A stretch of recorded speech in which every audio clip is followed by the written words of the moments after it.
Hi everybody, my name is Eric Dwyer. I'm an Associate TESOL Prof here at Florida International University in Miami. Today I've got an action-packed set of 4 presentations for you under the heading Striving for Educational Equity, Programs and Policies for English Language Learners in the Southeast.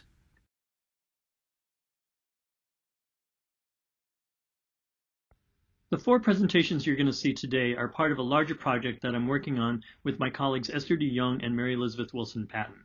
The project is known as Language and Education Policy Contexts.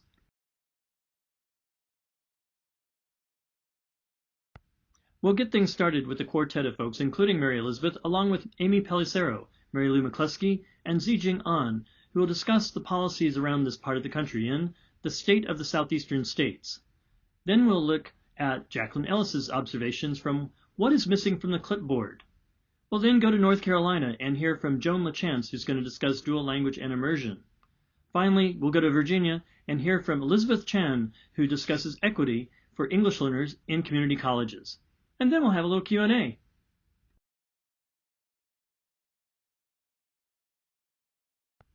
If the technology gods are nice to us, we'll be able to engage with you in the chat while this presentation is ongoing, and then we'll have question and answering follow the 4 presentations. But let's not wait anymore. Let's hear from our quartet. Welcome everyone to our session for Southeast TESOL. It's called The State of the Southeastern States. And in our session, we're going to try to take a little bit of a historical look at what's happened with English learners in the Southeast over the past years. I am so excited to be working with my team because I think it's fun how we represent very different generations of professionals in our field in the Southeast. I'm the old timer. I was actually part of the group that started the Southeast TESOL convention quite a long time ago, and have been active in it and presented in it lots of times since then. My colleague, Mary Elisabeth Wilson-Patton, is an English language professional who has worked in North Carolina, Florida, Georgia, and Tennessee, and really has some knowledge, personal knowledge of a lot of states within our important region. Then we have Amy Pelissero. Amy is an educator who has worked with, especially with refugees and refugee women. She's been head of school for 10 years of a school for refugee teenage girls with interrupted education, and is very interested in what's happening in Georgia. And our finally, Zijing represents the up and coming generation of professionals in our field. She is a graduate student, and she can tell you a little more about what she's up to and her research work. Zijing, could you tell us a little bit about what we're trying to do with this presentation? Yeah, we are educators in 3 days, Florida, Georgia, and Tennessee. We are working on English language education in K-12 programs in the Southeastern states. We have chosen to focus on Southeast because Southeast has significant growth in the number of English learners in recent years. But we feel our region has been historically underrepresented in the academic literature, so we want to examine the demographic and programming trends for K-12 English learners in the Southeastern states. For our project, we are currently working at EL demographics, the population of EL students in Southeast states, ESOL programs and policies, teacher education for both pre-service and continuing teachers. We are also looking at the EL student progression and success through EL graduation rates. And here's our demographic data. We draw a table and a line graph based on the demographic data we have collected. From the table and the line graph, we find that during school years from 2015 to 2018, the high school enrollment rate for ELLs increased by 0.4 percentage points from 9.8% to 10.2%. It also was noting that this line graph shows the changes in the population of EL students in Southeast states from school years. So during these school years, the number of EL students in Florida has been consistently higher than the population of EL students in other states. So Florida reported the highest percentage of EL students among its public school students during the school years, followed by Georgia, Virginia, and North Carolina. And during the school years, North Carolina has the fastest growing population of EL students, comparing to the numbers of EL students enrollment from other states.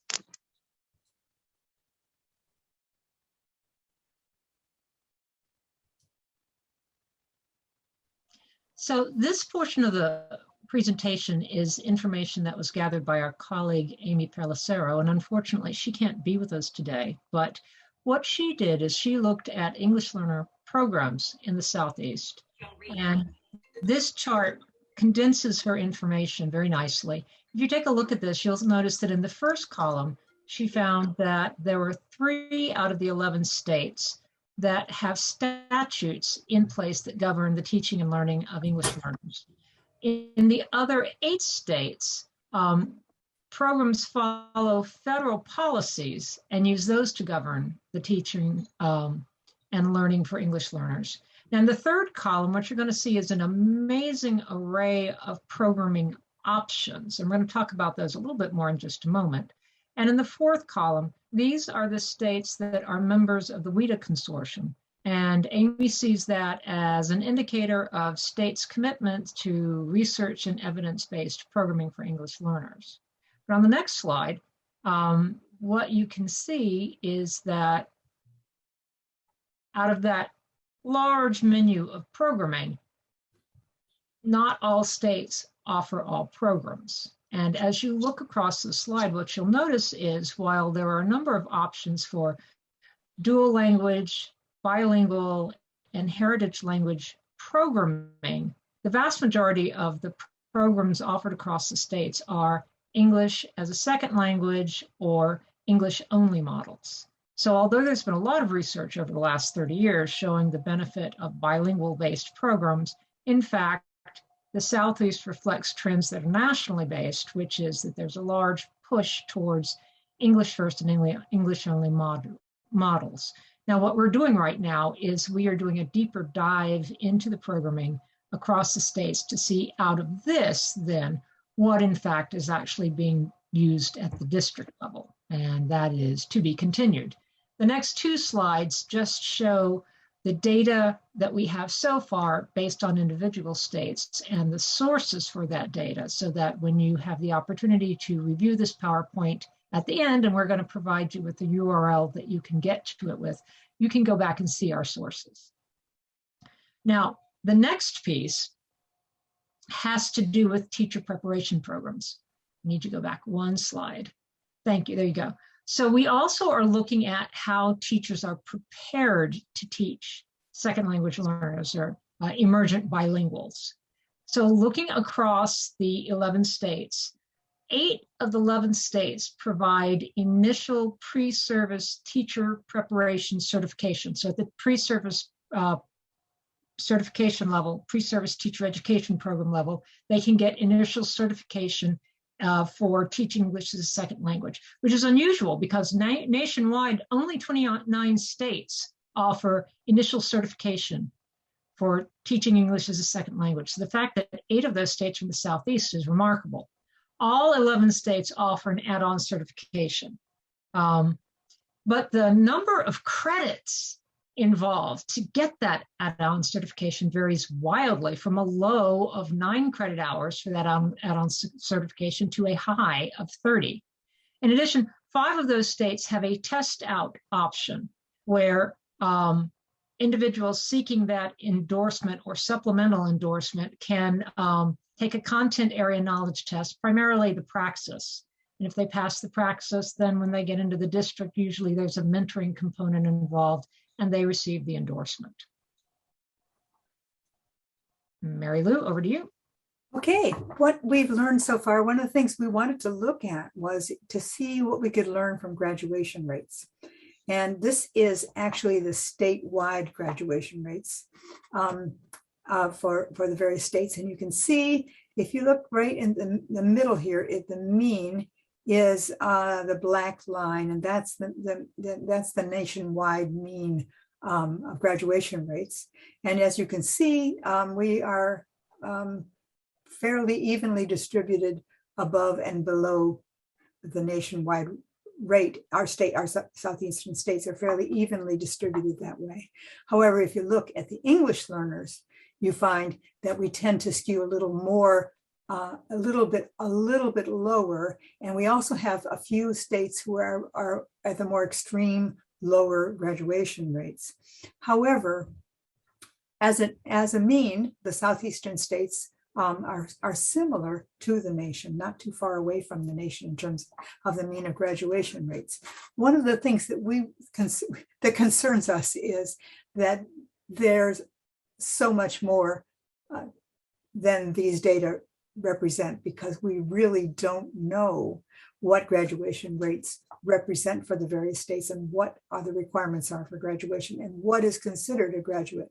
If it's an academic degree, a non-academic degree, or some kind of degree to get to for job entry, we don't know. And we also, one of the things that's confusing is that when you look at other measures of the performance of our states against other states, they don't come off as well as they do under graduation rates, which makes us curious about what that means, and that we need to have a lot more to look into in that area. Here's the data itself, which is again available for your perusal. So, challenges we're facing. So some of the things that we're having a challenge with is, number one, every state reports its data differently. So all of the states get Title III funds, but the way they report their Title III funds is differently, and the places where they house their information is different depending on the state website. So getting complete data from the states has proven to be much more challenging than we expected. And then, as Mary Lou was just saying, comparing that data accurately across the states is a very interesting problem. And then, as to her last point, drawing meaningful conclusions from what we found is going to take a while. And we're not sure ultimately whether it's going to be more quantitative or qualitative, given the variability in the information we're getting in. So, Mary Lou? So what we're going to do next is try to select our focus, narrow it to what we think will really be helpful. And we're going to try to look at trends. We're going to look at demographics over more years. It's interesting that we reported how much the South had increased in terms of the numbers of English learners, and yet in the four most recent years for which we have data from 2015 to 18, they only went up a little bit. But there are periods in the past decades when the rate of increase of students was much more rapid. We're going to look more into the elements of the programs and programming, and into what they do in addition to what they say. And we are going to look more carefully at teacher preparation, and again, how it functions in action. We have a long way to go, but we have some useful information for you to get started learning about what's happening within the states. And we hope that it will be something that goes somewhere that can really educate us about what's happening in our region. We thank you very much. We're sharing our contact information and also a URL that will have a link where you can, a tiny URL where you can find the information on these slides and have it to look at over time. We thank you so much for being with us and look forward to hearing what the other presenters have to say. Thanks so much. Thank you. Thanks so much, you all. Now we're going to head to Georgia and hear from Jacqueline Ellis. You know, when we talk about TESOL issues in the Southeast, it's pretty easy to articulate and enumerate the numerous issues that cause problems for us, to the extent that sometimes we forget what's going on that's really, really great. Well, we sent Jacqueline Ellis to do a little investigation on what is going right in Georgia, and here's her presentation.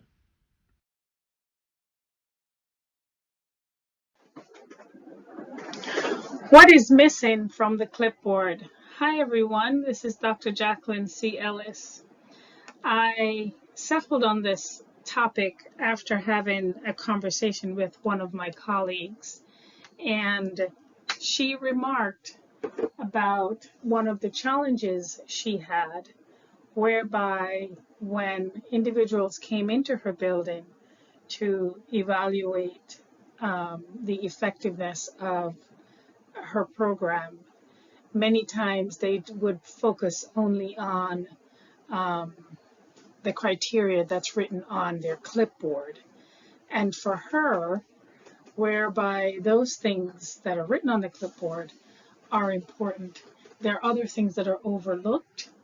And so it got me thinking about what are some of the things that may not appear on any given clipboard that an evaluator uses, but also have a significant contributing effect to the success of our English learner students. And so my focus today has to do with those contributing factors to our English learner student success that may go unnoticed. The overall on-time graduation rate, that means students who are able to graduate within 4 years, increased to 83.8% here in Georgia. Some of the possible factors that may have contributed to this increase might have to do with the waiver that allowed the state to count students with significant cognitive disabilities, even if it took them longer than 4 years to graduate. Another contributing factor is that many students did not have to take the end of course exams. And we know that many end of course exams contribute to at least 20% of their overall grade. Okay. I especially like this slide because it shows the disaggregation of the graduation rate for Georgia, and especially because it calls attention to the fact that 62% of our English learner students graduated on time. At the start of this school year, I got to thinking about what our graduation rates will look like and what are some of the challenges that our students are facing. And one of the biggest one for me is the fact that many of them have not been in a brick and mortar building in quite some time. And what this slide shows is that there's been a huge gap, right? Because, for example, our students who are now in 6th grade, the last time they were in a brick and mortar building was in 3rd grade. And what does that mean? You know, in terms of socialization, in terms of being acclimated to what happens in the middle school. It's a huge transition. And how does that affect learning and behavior and all those other challenges? So I had a conversation with another one of my colleagues, and we talked about what were some of the contributing factors to the English learners within her district that led to their success. And she talked about having a cultural immersion summer school program that focused on enrichment and language acquisition and not the remediation of poor content. And she felt that this program was important because for many of the English learner students who had studied remotely, which ties into the previous slide, they had missed out on the opportunity to learn from their non-EL peers, and we know how important that social component is for language acquisition. And so she felt that the cultural immersion summer program provided an opportunity for ELs again to become acclimated with being in a brick and mortar building. And definitely there was language acquisition gain for the English learner students just by participating in this summer enrichment program. I spoke to another one of my colleagues, and she talked about visiting the communities of the English learner students as being a huge contributing factor, right? So she talks about bringing connectivity to the English learners in their communities. So they brought mobile hotspots to the community, and the students were able to connect to the internet, get their work done. That was a huge contributing factor. She also talked about bringing educational packets so that the English learners could complete their work. She talks about making sure that directions were translated for the EL parents so that they could support their children, because many times they would have the technology, but how to use the technology would be a challenge for them. So they had to figure out a way to make sure that the parents were also able to access technology.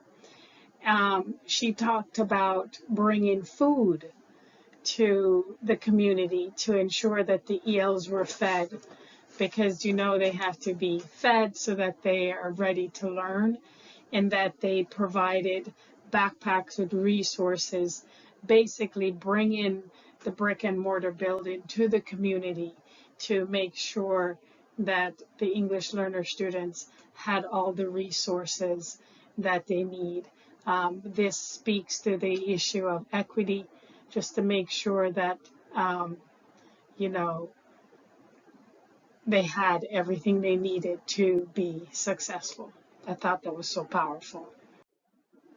I spoke to another one of my colleagues, and she talked about targeted professional learning being a huge contributing factor to the English learner student success in her district. She talked about that they provided intentional PL for content teachers that was both asynchronous and synchronous. And this was important to make sure that not just the ESOL teachers, but that the content teachers, everyone who touches an English learner in the district, in the school building, was trained. And she also talked about family engagement that was centered around providing SEL information, suicide prevention awareness, opportunities for EL parents and English learners to become acclimated with what happens in a brick and mortar building. She talked about focused PL on co-planning, data analysis, and on writing language and content objectives. And she also talked about providing teacher support that focused on teacher retention, because many teachers were feeling overwhelmed, stressed, but just to make sure that teachers received the care, the self-care that they needed. So the fourth colleague that I spoke to talked about personalized instruction and assistance as being a huge contributing factors to the English learner student success in her district, right? So she talks about there being a shift in focus where they had to have conversations around, are they going to focus on the pacing guide, or are they going to focus on meeting the English learner students where they actually are? Are they going to remediate or accelerate? There was also a shift around making sure that the English learner students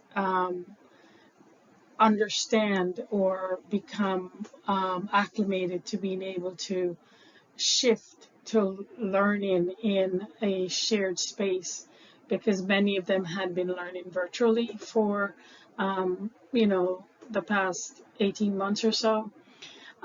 She also talks about seeing a huge shift in focus for many of the high school students who now regard GED as a viable option, or going to night school as a viable option, no longer wanting to be in a brick and mortar building all day.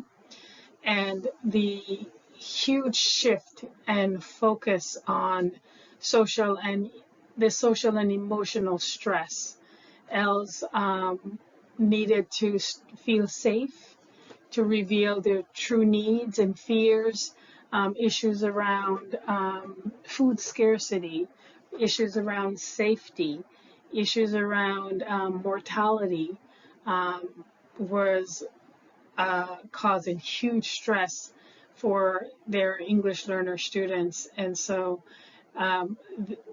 returning to the building, these are some shift in focus that they have to make to ensure that what we talked about earlier, where we have our English learner students able to graduate on time, that can continue and even increase. I want to thank you for your attention. If you have any questions, this is my information. Contact me. Thanks.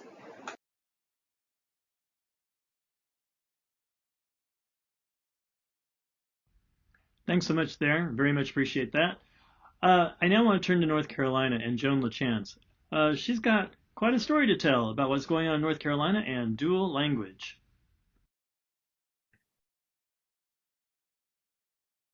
Hi, everyone. I'm Dr. Joan LaChance, and my portion of the presentation today focuses on the North Carolina story in regard to our dual language immersion programs. I work for the University of North Carolina at Charlotte. I'm an associate professor there and also the director of our graduate programs in teaching English as a second language. I like to begin the presentation with just sharing a little bit about our incredible history and growth. As you can see, from 1990 forward, we've experienced a significant increase in the number of programs. At present, we are just about at 230 programs across the state. What's important about this is that our state, as many others, experiences what we call kind of these pockets of programs. I'll speak to that in a little bit. I also wanted to share about the types of programs that we have, because we have quite a combination. We have full immersion and partial immersion programs. The majority at the moment are one-way programs, one-way immersion programs, but we are really focused on building up our two-way immersion programs to support our English learners, which right about 35% is where we stand with the current numbers statewide. We also have continuing immersion programs at the secondary level. We have developmental bilingual programs in early childhood, and we also have an Indigenous immersion program in Cherokee, which is a very, very significant program in that it really aims to help not just preserve the Cherokee language, but really grow opportunities in the community and statewide, and obviously nationwide as well. As I mentioned, we have these pockets of programs, and as you might imagine, some of them are in urban areas like Charlotte or Raleigh, but we also have some pockets in areas that are quite rural. Based on the agricultural patterns and migrant farming patterns in our state, we do see lots of support for English learners in those areas with two-way immersion programs. We also have one-way immersion programs in those areas. So that's something that we're working on. It's a state level initiative to provide more access to more programs across all of our counties. And we're really looking forward to making dual language immersion equitable with equal access across the state. And as I mentioned, we're really working hard to build our two-way programs so that we see an increase there with the percentages to have balance with the two and one-way opportunities.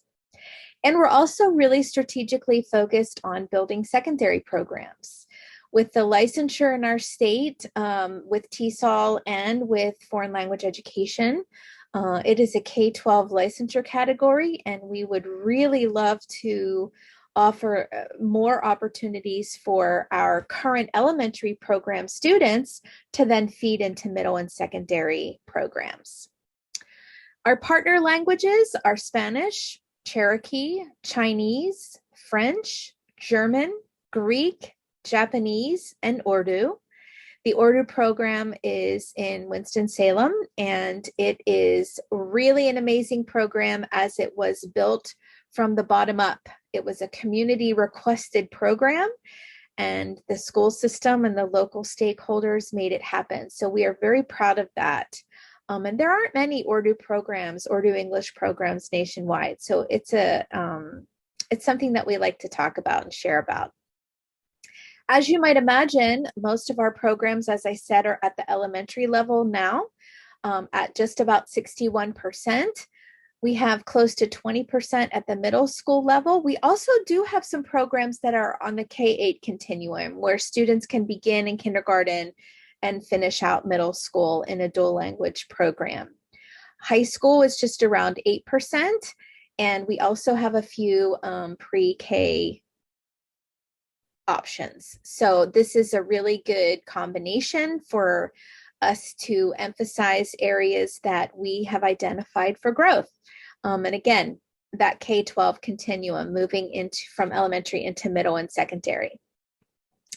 We also are a little bit unique in that at the state level, we provide a significant amount of dual language immersion support. We collaborate very much with our State Department of Education and CDPI. We've worked to establish online training modules, both for teachers and for administrators.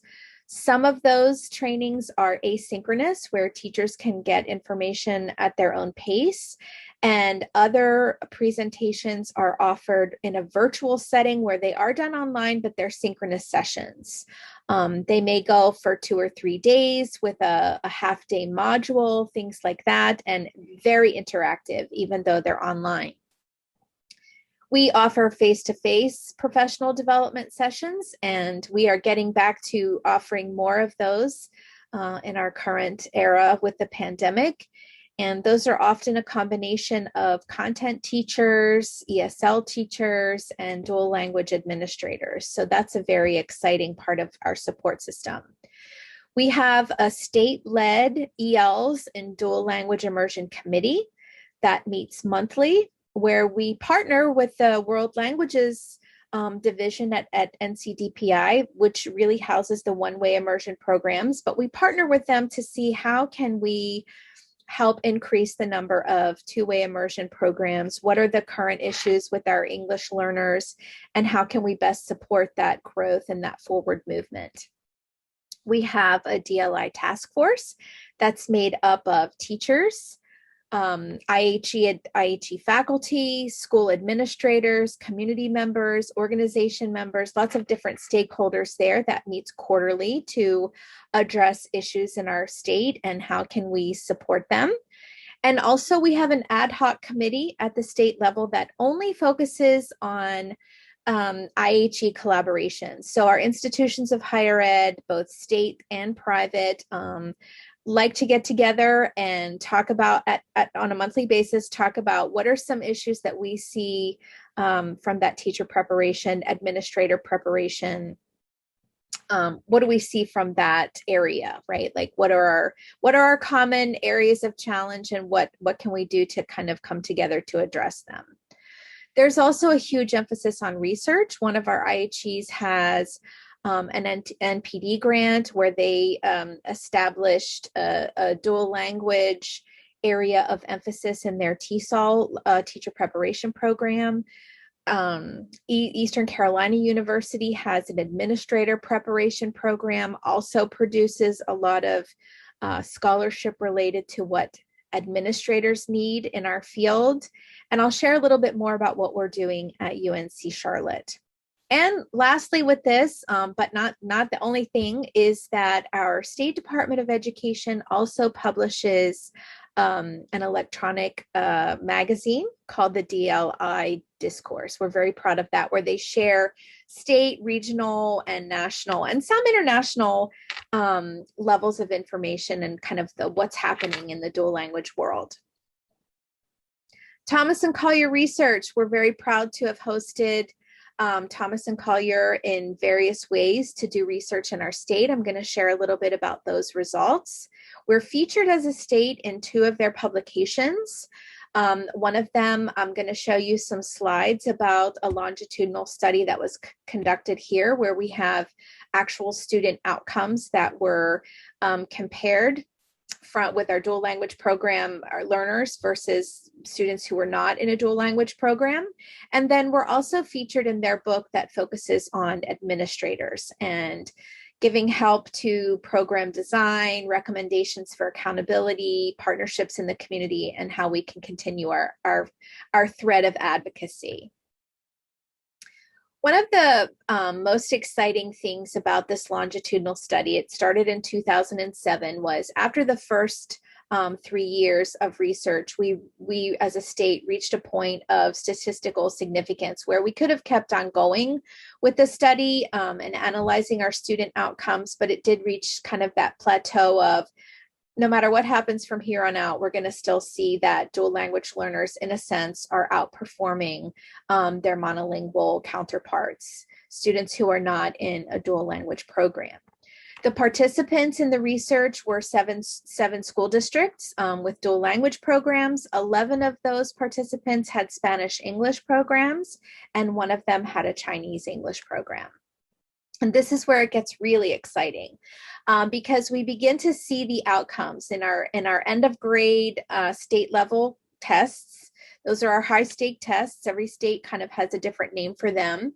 When we look at the reading achievement scores of English learners and how they compare to English learners who are not in dual language programs, we see that they are significantly outperforming their counterparts.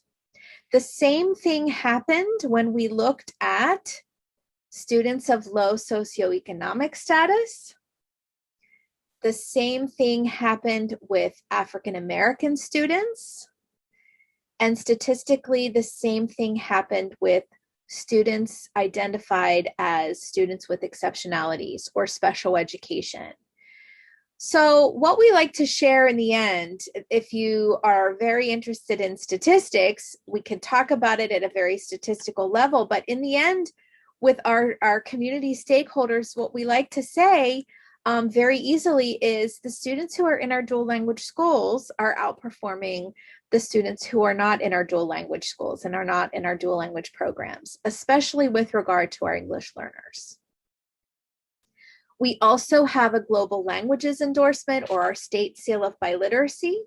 This has been available since the spring of 2015. We're working diligently to show how our students have progressed through this. We're talking about it at elementary school, middle school, and obviously at the high school level, so that our English learners have an opportunity to showcase this, as do our one-way immersion students showcase this on their high school diploma.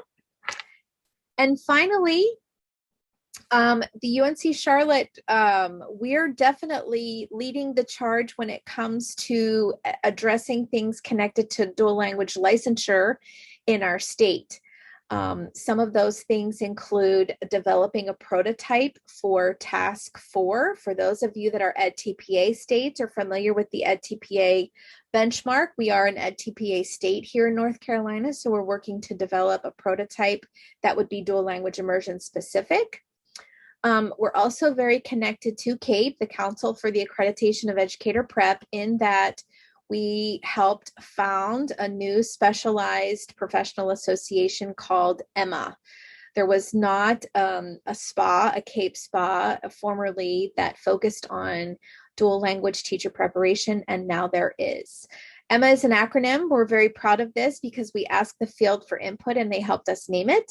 It is Educators for a Multilingual, Multicultural America. And we are also involved heavily in some ongoing research related to co-teaching and collaboration using the Honigfeld and Dove theoretical framework, and how this can help maintain and grow our dual language programs. So that was just a little bit of the iceberg with where we are in North Carolina. I hope that you will continue to reach out to me, to us, to other North Carolinians, and see how our story continues to grow. Thank you so much.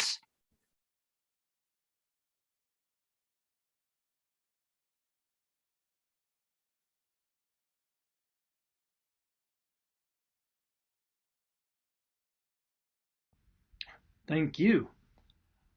While we often concentrate on K-12 stuff here in the Southeast, we don't want to forget what happens afterwards. And so we've asked Elisabeth Chan to look into what's going on in Virginia.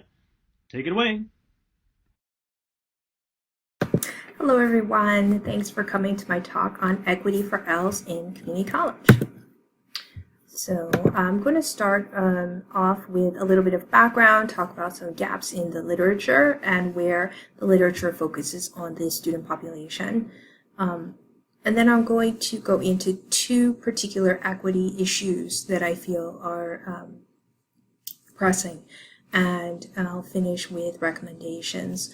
Although I'll mention several on the slide for you to review later, I will focus on structural and systemic changes. So when we look at the literature on ESL at the community college, I found in particular that trying to find an intersection of these particular identities, community college, immigrant, ESL, and racially minoritized communities, the overlap is difficult to find because much of the literature will mention community college immigrants, but not mention whether or not they're ESL. They will perhaps talk about ESL immigrants, but focus on K-12, for example. So this particular intersection is where my research interests lie. And what I have found, though, is that the largest bodies of literature on community college ESL students focus around Generation 1.5 students, and in particular to their placement in or out of ESL support programs. And then secondly, focused on how do we keep the students, how do we help them to persist and retain them to all the way to graduation, because research has shown that there is a gap between ESL students in the community college and non-ESL students in the community college in terms of graduation rates. So my first area is erasure of linguistic diversity. Unlike the K-12 system in the U.S., where we have laws such as Lau v. Nichols intended to ensure that students are receiving instruction in the language that they can understand, we expect in post-secondary education that students come in with a certain proficiency in English. So some researchers have argued that we actually have a de facto monolingual English environment in colleges because of that language requirement at the admissions stage. So we do not have, or we do not see language support throughout the entire college for students to help them with their content work. And then the second way that linguistic diversity becomes erased in the community college is through what before Bostic calls the identity funnel. So a diverse body of students enter the school, and through the neoliberal system, or this hyper focus on imagining that education is primarily about just getting the job, right? Building the systems and building the narratives and the language around how to do school and how to succeed in school, with the sole target being to get the job, right? So through this funnel, a diverse student population comes in, and what comes out is a standardized monocultural student, that of an employee. So you can see by this erasure of the linguistic diversity, we are also erasing that linguistic capital that can benefit not only our English, our ESL students, but all students and those on campus. So the second area of equity that I'm focused on is this increase in neoliberal trends related to assessment. So part of neoliberalism is this focus on the individual, and to understand that individual divorced from the understanding of how that micro level interplays with the systems that are present, so the macro level. So, for example, we see part of that is a lot of language and policies being created and shaped around this idea of choice. So choice in itself, not a bad thing, but without institutional accountability, that's where we need to stop and to question and to interrogate. So if a student makes a choice to enter into some courses at the college without having English language courses that are available as prerequisites or co-requisites, right? Then if the student does not succeed due to language difficulties, is the fault placed solely on that student, right? What types of institutional accountability is present in that situation? For example, were there support systems in place, policies in place to make sure that that student is getting linguistic and cultural support needed? The second narratives that we hear a lot of is assessments as a barrier. The assessments are preventing students from getting on with their coursework, or even from entering the school. So rather than getting rid of assessments and trying to treat everybody exactly the same in that regard, or going, with one single standardized assessment for everybody, which would be equality, right? Treating everybody the same, we have to focus on understanding assessment as a tool for equity. So how do we use this as a tool to ensure that students get what they need, right? So making sure that we can do that. And then the third area of equity related to assessments, we see a lot of literature in the K-12 system about how standardized assessments is really forcing this deprofessionalization of teachers. So teachers' expertise is not valued, is not, there's no time for teachers' expertise and creativity and personality to come through if they are so focused on the standardized tests. So we see that from a different angle happening at the college level in terms of placement of the students. So I'm going to end by talking about different recommendations. So I want to stress that inequities play out on multiple levels: intrapersonal, within ourselves, interpersonal, between people, institutional, so talking about our systems, right? And then ideological as well. So I said that I would focus on the institutional level and talk about recommendations there. So the first thing that I have here is to examine the curriculum and the assessment policies. So I started to get into that a little bit on the last slide in terms of saying we have to question the assessments. It can be a tool, right? So as far as examining the curriculum, culturally sustaining pedagogy, right, is something that we need to have brought in at the community college level, and not just in the ESL program, but throughout the college. And that will benefit not just our ESL students, but many student populations. The assessment policies, again, viewing assessment as a tool for equity. So if we're using an appropriate assessment, right, if it's culturally valid, right, if it is helping us to really answer the actual question that we want answered, right, if it's helping us make sure the students get to a place where they will be set up to succeed, right, the place where they will get the support that they need. Those are the types of questions we can reevaluate our policies on. And then again, support for ELS beyond the ESL program. It has to be the job of the entire community college to support ESL students, because they are students of the college. And just because they finish an ESL program does not mean that they no longer need any linguistic or cultural support.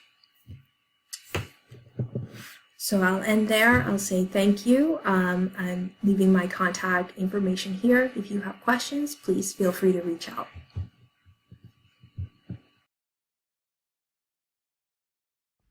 So there you have it, the 4 presentations we've got for you. The bulk of us are here, and we're going to stick around for a little bit for some Q&A if the technology is working on our side. So please feel free to engage with us. In the meantime,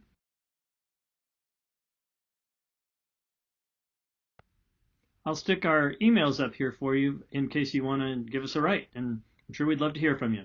So thanks.